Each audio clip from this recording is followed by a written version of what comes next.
علی سے بڑھ کر کوئی عالم ام الکتاب جو ہے وہ نہیں ہو سکا. یاد رکھیے پورے صحابہ میں اگر علم اللہ نے عطا کیا ہے تو وہ مولا علی کو عطا کیا ہے. پوری امت میں جناب رسالت مآب صلی اللہ علیہ وآلہ وسلم کے بعد علی جیسا کوئی اہل فکر و دانش پیدا نہیں ہوا جس کی گواہی جو ہے وہ غیر مسلموں نے بھی دی ہے کہ علی جیسا علم کسی کے پاس نہیں تھا رسالت مآب کے بعد.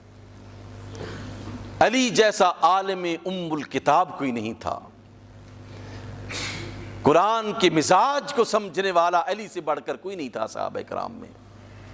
بہت بہت بڑے عبداللہ بن مسعود رضی اللہ تعالیٰ عنہ تھے, عبداللہ بن عباس مفسر قرآن تھے, دیگر صحابہ کرام بھی تھے, لیکن مولا علی کرم اللہ وجہ الکریم سے بڑھ کر کوئی کس کتاب کا عالم نہیں تھا. فرمایا کرتے تھے کہ مجھے ان آیات کا بھی پتہ ہے جو دن کو نازل ہوئیں, جو رات کو نازل ہوئیں. مجھے ان آیات کا بھی پتہ ہے جو خشکی میں نازل ہوئی ہیں, جو تری میں نازل ہوئی ہیں. میں ایک ایک چیز کو جانتا ہوں قرآن مجید کی, اور ایک ایک نقطے کو جانتا ہوں. ان کی گواہی دیکھیں کہ حضرت سیدنا عمر فاروق رضی اللہ تعالی عنہ کے بارے میں اس عمل کو, نماز تراویح کے اس عمل کو مولا علی کرم اللہ تعالی وجہ الکریم نے کیسے دیکھا.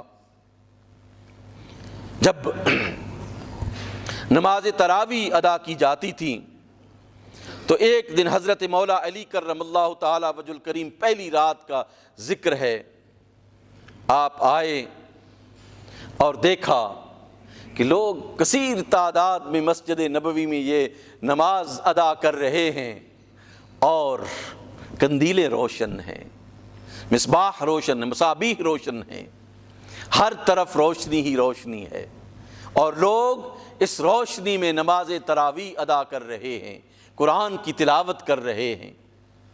اور ایک قرآن کی تلاوت کا خوبصورت انداز ہے ابی ابن کعب رضی اللہ تعالی عنہ کا, اور وہ تلاوت کر رہے ہیں. تو آپ نے سیدنا عمر فاروق رضی اللہ تعالی عنہ کے لیے کیا کہا, مولا علی نے کیا کہا.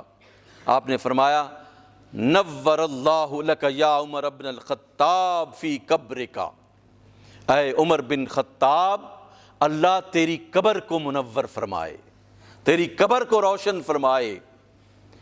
کما نورت مساجد اللہ, جیسا کہ تو نے اللہ کی مسجدوں کو منور اور روشن کیا, اللہ تیری قبر کو منور اور روشن فرمائے.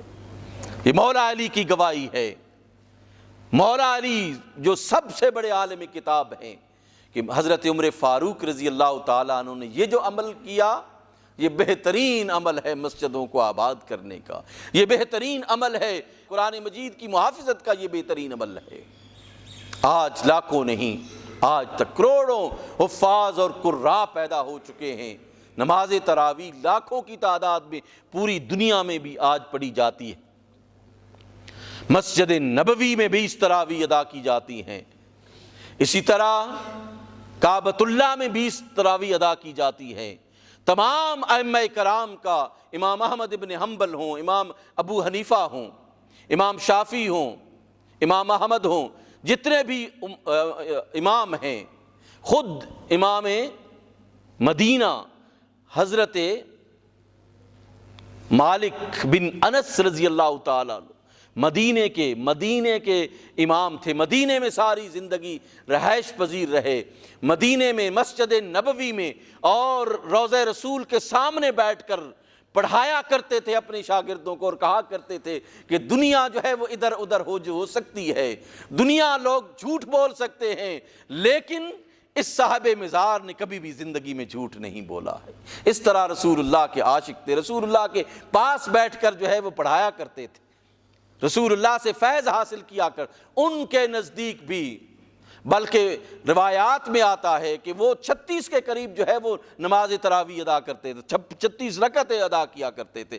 کیوں؟ اس لیے کہ اہل مکہ کا یہ تھا کہ ہر 4 کے بعد جو ہے وہ طواف کیا کرتے تھے, ہر 4 رکعتوں کے بعد نماز تراویح طواف کیا کرتے. یہ سہولت مسجد نبوی میں مدینے میں نہیں تھی, تو وہ اس کی جگہ پر 2 نفل اور ایڈ کیا کرتے تھے.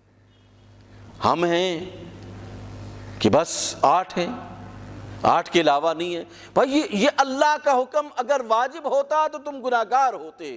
یہ محبت ہے اللہ کی ذات کے ساتھ کہ آپ اس کے لیے قیام کرتے ہیں، آپ اس کے لیے سجدہ کرتے ہیں۔ اللہ نے ان معاملات میں آپ کو مجبور نہیں کیا، 5 نمازوں کا آپ کو کہا گیا، اور اس میں بھی ہم جو کچھ کرتے ہیں وہ ہم سب کے سامنے ہے۔